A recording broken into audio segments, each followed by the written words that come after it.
Good afternoon.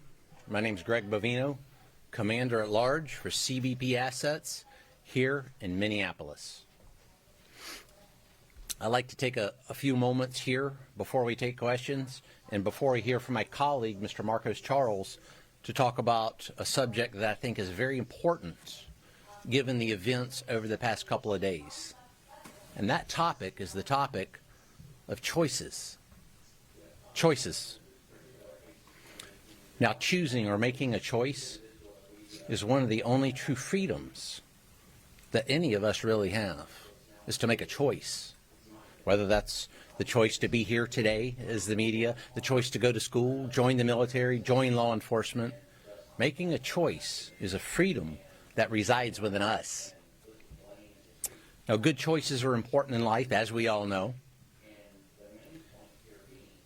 And many actions that take place are due to our choices. The choice to, say, cross the border illegally, that is a choice that someone makes. To cross the border illegally, that's a choice. The choice not to utilize the CBP Home app, that's a choice. Not standing in line and doing it the right way, that is a choice. And there are always actions that result from our choices.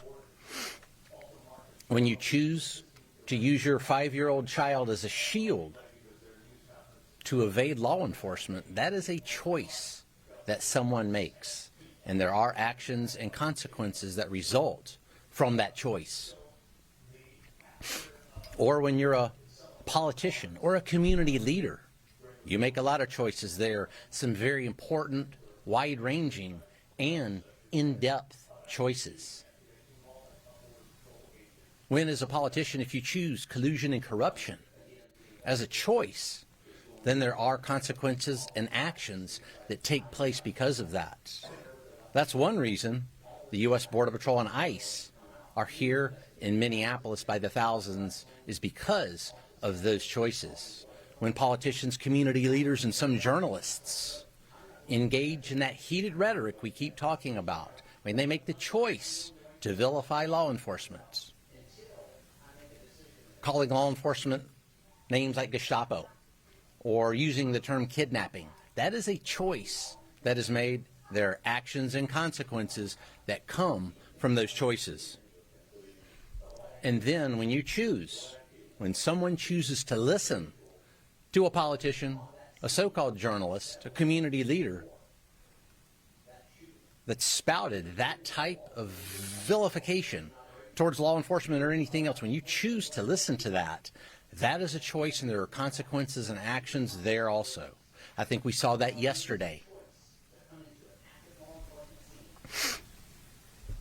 And those actions and choices can obviously have tragic consequences, bad outcomes, outcomes that law enforcement never wants to see. Law enforcement never wants to see a bad consequence due to a poor choice.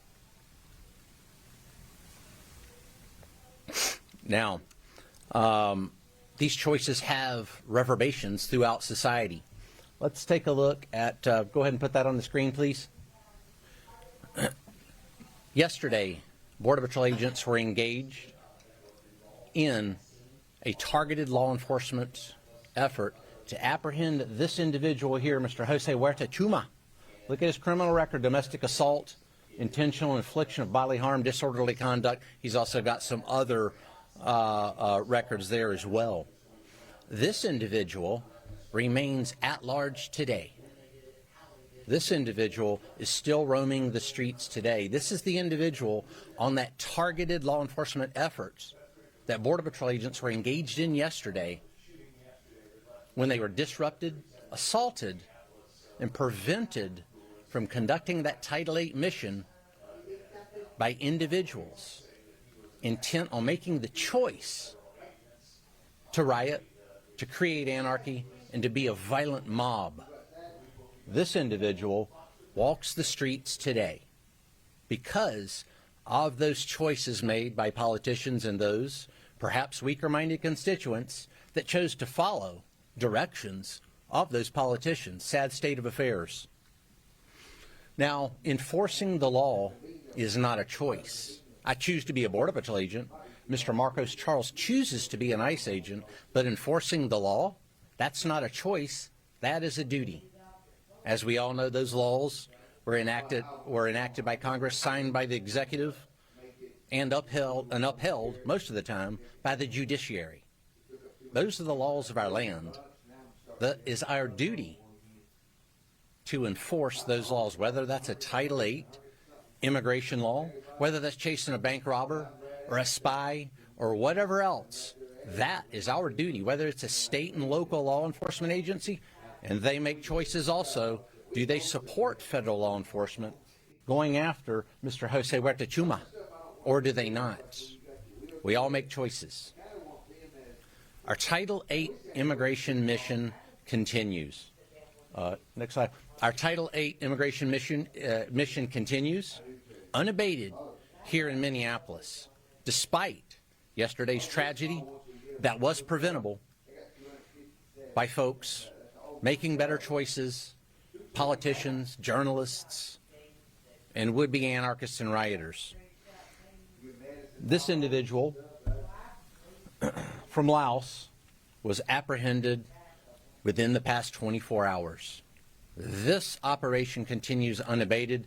This is evidence of that. We will continue to make these streets a safer place. It is our duty, because we choose to be Border Patrol agents and ICE agents, to take individuals like that off the streets so we can make Minneapolis and America a safer place. Thank you. Hold on questions until the end. Mr. Marcos Charles will talk, and we'll take questions at the end, ma'am. Thank you. Good afternoon.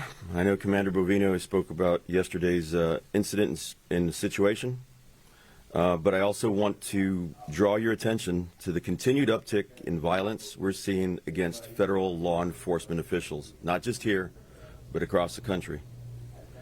Yesterday, here in Minneapolis, a crowd of violent agitators tackled an ICE special agent when one of our special response teams went to assist. A protester literally bit off part of that agent's finger. The officer received immediate medical attention on the scene and was transported to the emergency room for treatment. We do want to thank the people at the hospital for the assistance and the staff who treated our officer. The officer is recovering, but is now permanently maimed and has lost part of his finger. I don't think I have to tell you that this kind of violence is unacceptable, but I also don't think I need to tell you that this kind of violence is not a coincidence. When sanctuary politicians, activists, and the media work hard to create chaos and fear instead of using their platforms to reassure their communities, this is the result. The reality is, and this is what Commander Bovino and I have been talking about all week, we're out here to arrest dangerous criminal illegal aliens so they can't victimize innocent people in our communities anymore. Since the beginning of this operation, we've arrested over 3,400 illegal aliens, removing criminals, gang members, and terrorists out of Minnesota communities, detaining them in ICE custody for removal from the country. Those are criminals who won't reoffend in our communities.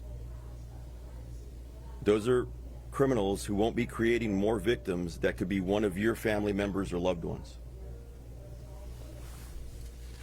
Some of these criminals that we arrested yesterday are on the scene, well, these are our agitators from yesterday, if anybody wants to take a picture of these people or haven't seen them yet.